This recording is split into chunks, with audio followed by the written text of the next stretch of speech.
Hi, hello. Welcome to the episode of Isaiah's Newsstand. It's your host, Isaiah Edwards. The date is August the 3rd, 2025. Hopefully, this episode finds you well, in good spirits, and high hopes. As for me, I'm doing pretty good. Normally, we like to start with our Sunday fun day, but I figured, hey, we'll go ahead and just rewind it back and just kind of go from where we left off.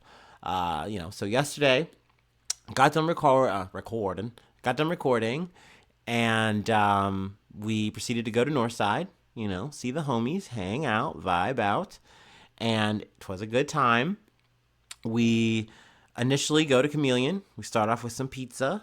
It's very yummy. I got my usual 3 slices, and they weren't too different than the slices we got last week. There was a pepperoni, there was the elote pizza, and then there was like a veggie pizza that had like peas on it and carrot pesto and some other stuff. But overall, very yummy.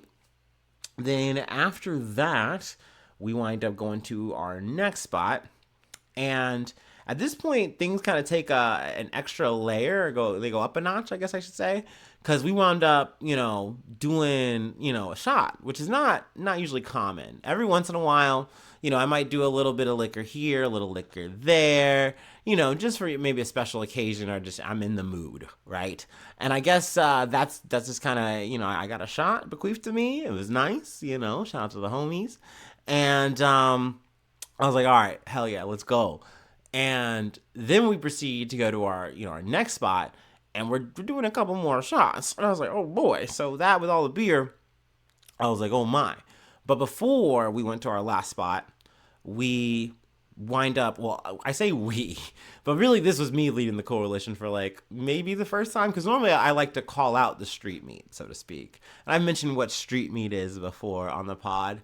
It would be nice if it was some like cool food truck vendor food, like some tacos or something really yummy like that. But it's not that, because we don't have that in Northside. So what it is going to the UDF before it closes, picking up some kind of sandwich or some kind of snacky chip, what have you, and eating it outside, the bar, and then rallying, getting some more drinks. But this time it was me. I wasn't just bearing witness, I was bearing down.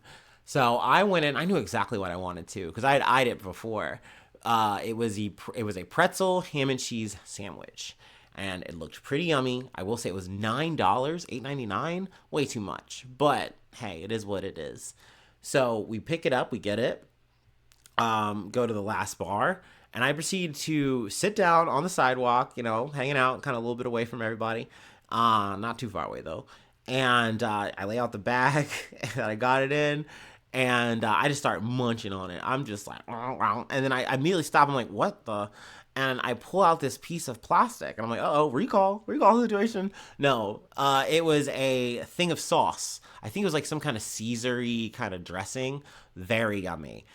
Proceed to put that on the sandwich, and I'm just eating this like Hasselhoff style. And if you know what that means, you know what that means. It's a little inside joke, or if you're hip to the entertainment through the time. But yeah, it was just me bearing down on a pretzel, ham and cheese sandwich, having a good time. That was like a highlight of the night for sure for me. Then after that, do a little bit of house party hangs, then go back to HQ, and we wind up watching this series that they have on Netflix called Unreal. Y'all know we've been watching a lot of wrestling stuff. That's just like the arc we're on. And it's like this behind the scenes of the WWE for like a season or so. And it's very cool. I enjoyed watching an episode of it. But by the time I'm watching that, the sun's about to come up. I haven't gotten any sleep. And I'm like, I need to get home. So I get home. I crash. Just go straight to sleep. I wind up waking up around 1-ish. So way too late in the day.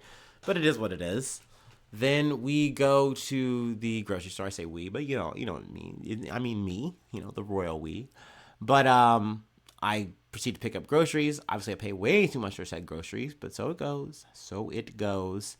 And then I proceed, drop that off, go to the gym.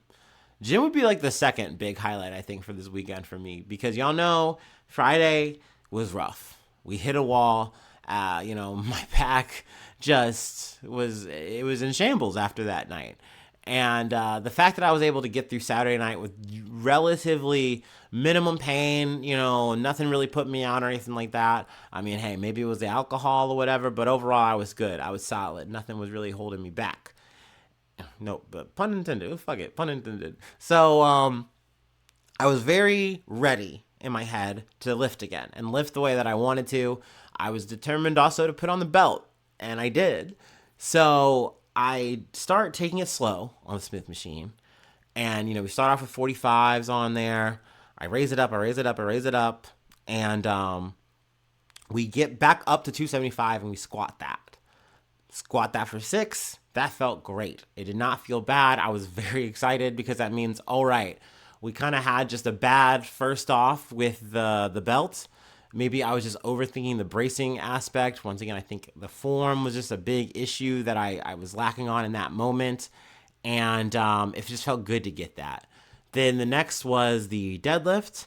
And I was only able to get it up for 1, but I'm okay with that because overall, once again, it didn't put my back out and I was able to do it. So I'm like, I'll take it. It might not be the cleanest. I wasn't able to get multiple, but we'll be back for more next week. So yes. And then also the bench press was good. All my other stuff like the incline. Those all went well. So I was very happy to start off my gym session. I was like, we just nailed the thing that put us down on Friday, and we're not on the floor. We're not in the zombie mode. We're gonna go on to the free weights. Lifted a little bit lighter for a heavy day, but still pushing 60. So and then into some 45s. It felt good. It was overall just a nice lifting situation. Then I went and did the rest of the equipment I like to do into cardio. I was able to go full out, so that was good. I was just very happy to come back full circle and now know that it's like, hey, I can use this weightlifting belt. It's not going to be a hindrance. It doesn't have to scare me. My back still hurts. I'm still in some pain, but I can tank that. I'm okay. And, I'm happy to see what next week brings. So there we go. So that's been my weekend. Let's go ahead and do our startup, and let's get into some news.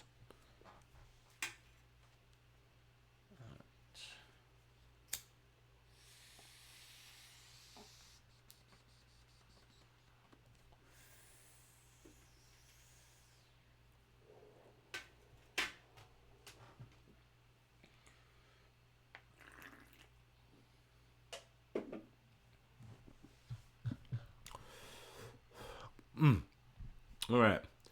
Our first story comes from ABC News. Man at large after allegedly killing 4 family members, leaving baby alive in Tennessee. As the search continues for a 28-year-old man who allegedly killed 4 family members and left their baby alive, authorities said they have arrested and charged 2 other men accused of helping the suspect after the slayings. The suspect in the killings, Austin Drummond. Sorry, I got a notification. Anyway.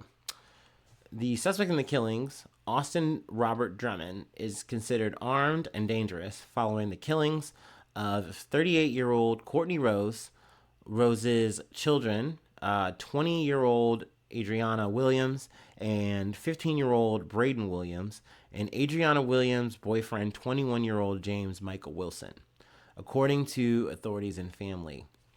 The victims were killed on Tuesday and found along a road in Lake County in northwest Tennessee near the state's borders with Arkansas, Missouri, and Kentucky. The same day, Wilson and Williams' baby was left in a car seat in a random individual's front yard in nearby Dyer County, according to the Dyer County Sheriff's Office and Danny Goodman, district attorney for Dyer and Lake Counties. The infant was treated by paramedics and is now safe and being cared for. Excuse me. Man, that might be the only silver lining in this is that the baby was, found alive. Drummond has been seen at large since the killings, though officials with the Tennessee Bureau of Investigation, or TBI, have said they believe he is still in the area. On Saturday, the Bureau said it had arrested and charged 2 men described as associates of Drummond who were accused of assisting him after the killings. The TBI said it obtained warrants charging 29-year-old Tanaka Brown and 29-year-old Giovante Thomas, both of Jackson, with accessory after the fact to first-degree murder. Brown, who also faces 1 count of evidence tampering, was booked into the Lake County Jail, where he is being held without bond. Thomas was already being held at another jail on an unrelated charge and will be sent to Lake County Jail to be arraigned on the new charge. Officials have said the killings were not random. Investigators believe Drummond knew the victims. Drummond is wanted on 4 counts of first-degree murder, 1 count of aggravated kidnapping, 4 counts of felony in possession of a firearm, and 1 count of possession of a firearm during the commission of a dangerous felony. While this was an extremely tragic and violent event, the TBI said on social media, there is a sign of compassion that tells us there's a possibility that Austin may have a sense that there is hope for him to be able to come in and have a conversation about what happened. The TBI director, David Rausch, said Drummond's white 2016 Audi was found in Jackson, Tennessee, where Drummond has ties, according to officials. The TBI said earlier Saturday that his 1988 white Ford pickup truck linked to Drummond was found in Dyer County. Authorities asked anyone in the Burnt Mill Road area to review their surveillance cameras for footage of Drummond or the truck from Tuesday morning. Goodman said Drummond had been out on bond for an attempted murder charge, which stemmed from an alleged incident while he was in prison for attempted robbery. A $17,500 reward has been offered for information leading to his arrest, and they have a number 1-800-TBI-FIND if you have any information. Hold on 1 second. I gotta check something. Okay, that's better. From the Associated Press, the UN says 68 African migrants were killed when a boat capsized off of Yemen. A boat capsized Sunday in waters off Yemen's coast, leaving 68 African migrants dead and 74 others missing, the UN's migration agency said. The tragedy was the latest in a series of shipwrecks off Yemen that have killed hundreds of African migrants fleeing conflict and poverty in hopes of reaching the wealthy Gulf Arab countries. The vessel, with 154 Ethiopian migrants on board, sank in the Gulf of Aden off the southern Yemeni province of Abyan early Sunday. I'm totally fucking this up. Abdusator Ezov, head of the International Organization for Migration in Yemen, told the Associated Press. He said the bodies of 54 migrants washed ashore in the district of Kanfar, and 14 others were found dead and taken to a hospital morgue in Zanzibar, the provincial capital of Abyan on Yemen's southern coast. Only 12 migrants survived the shipwreck, and the rest were missing and presumed dead. Let's see here. I think, the rest are just kind of, fact add-ons and things like that. More context information. Obviously, though, condolences to, the people that lost their lives trying to make this trek. That's obviously sad, and it's a huge shame. This was just some breaking news that I got before I went on. I was like, let me just go ahead and just roll that in and talk about that tonight. But let's move on to our next story from NPR. A jury orders Tesla to pay more than $240 million in autopilot crash. A Miami jury decided that Elon Musk's car company Tesla was partially responsible for a deadly car crash in Florida involving its autopilot driver assist technology and must pay the victims more than $240 million in damages. The federal jury held that Tesla bore significant responsibility because its technology failed, and that not all the blame can be put on a reckless driver, even when one who admitted he was distracted by a cell phone before hitting a couple out gazing at the stars. The decision comes as Elon Musk seeks to convince Americans his cars are safe enough to drive on their own, as he plans to roll out a driverless taxi system in several cities in the coming months.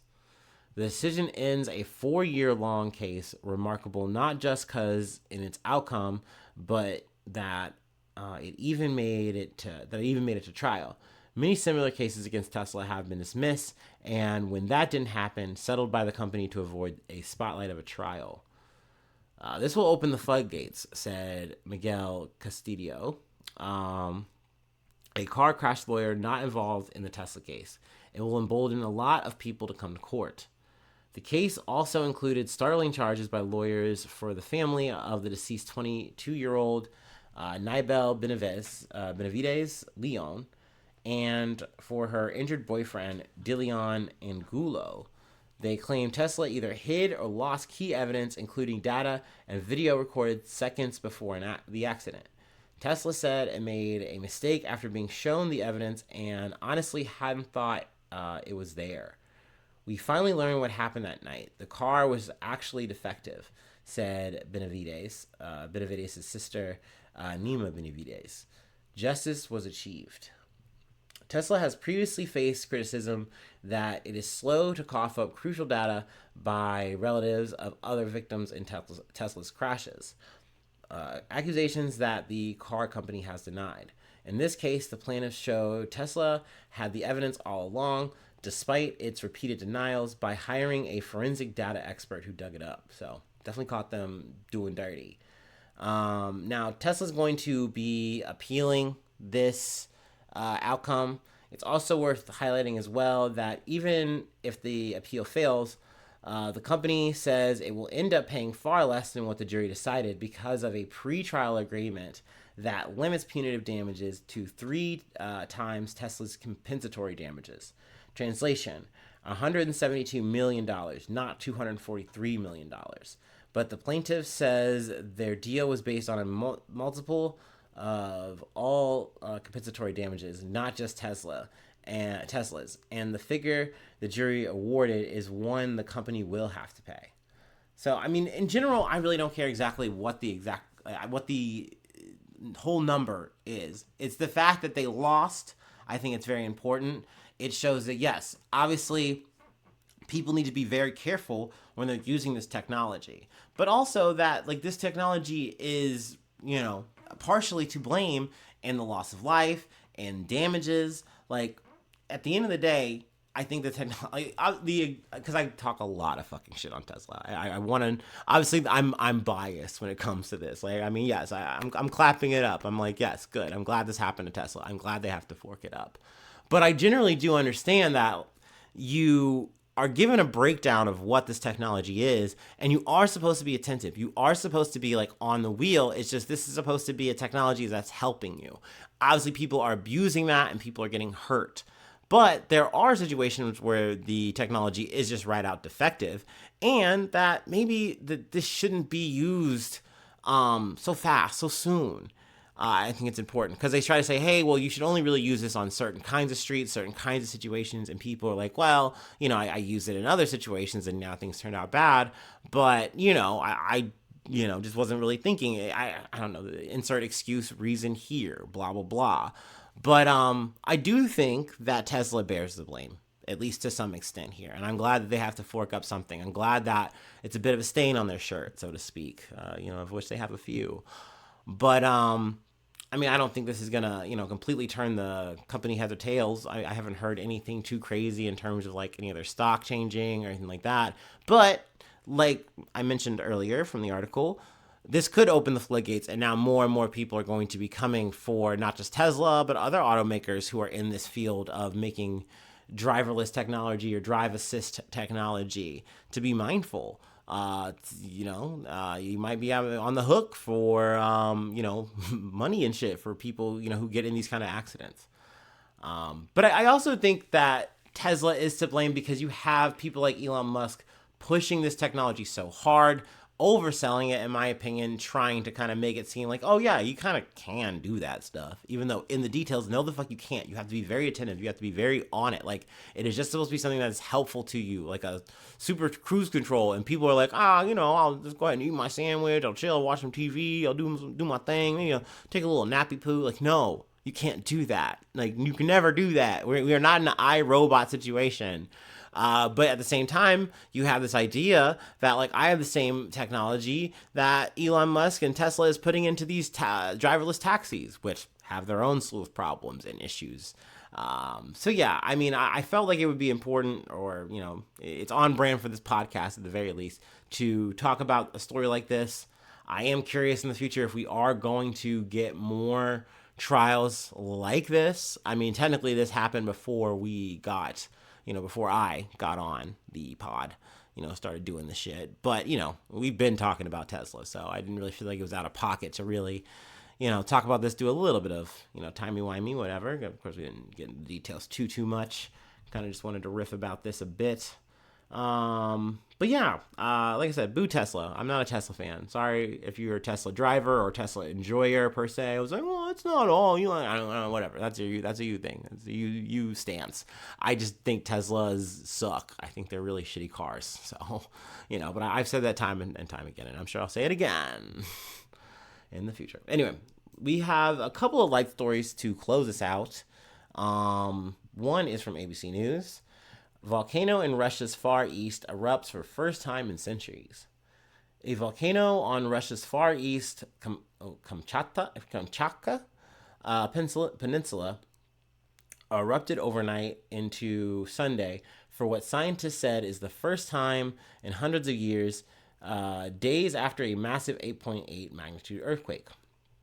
The Krashenikov volcano sent ash 6 kilometers or 3.7 miles into the sky, according to staff at the Kronunsky Reserve, where the volcano is located. Images released by state media show dense clouds of ash rising above the volcano. The plume is spreading eastward from the volcano towards the Pacific Ocean. There are no populated areas along its path, and no ashfall has been recorded in inhabited localities. Kamchatka's emergency ministry wrote on Telegram during the eruption. The eruption was accompanied by a 7.0 magnitude earthquake and prompted a tsunami warning for 3 areas of Kamchatka. The tsunami warning was later lifted by Russia's Ministry for Emergency Services. So yeah, I mean, this was pretty mild, at least to my knowledge. I haven't heard of any devastation or any kind of aftermath. I imagine maybe there might be some like more follow-up aftershocks or, some stuff like that, but not much else outside of that on this story. And then the next story is even smaller, you could say, on the scale, so to speak. Is it the Richter scale? I don't know. Anyway, I should know, but this brain's a lot of vacant space. Things come and they go. Let's go ahead though and take our last break, and we'll close it out with another earthquake. But once again, in the States, got to go to, I'll save it.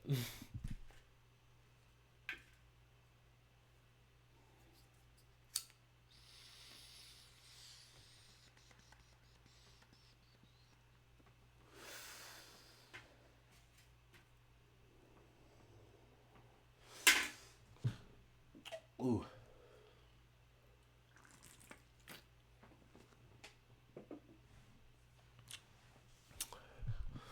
All right.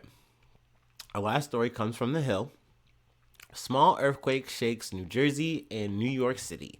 That's right. We're going to New Jersey. Forget about it. I don't know. A magnitude 3 earthquake struck the New York City metropolitan area on Saturday evening, according to the U.S. Geological Survey, or the USGS. The USGS said the earthquake occurred at 10:18 p.m. local time near Hasbrouck Heights, New Jersey, which is about 7 miles directly west of Harlem in New York City. Magnitude 3 earthquakes are often felt but do not typically cause damage. Social media users were quick to describe their experiences. I am fine, a post on social media platform X read from the Empire State Building account. That's very clever. I'm glad everything is okay. I'm glad, once again, we're not talking any major devastation, no loss of life, things like that. That's good. So, overall, we're wrapping up on, a chill enough note. I wouldn't say good news. I don't think there's ever really a good news earthquake. But at least there's really no bad news out of said earthquake. And it's just a little frightening, a little startling. But yeah, no shilling. It's Sunday. So thanks so much for tuning in. Thanks so much for being a friend. And hopefully I see you soon for some more good news. I love ya. Bye-bye. Mwah.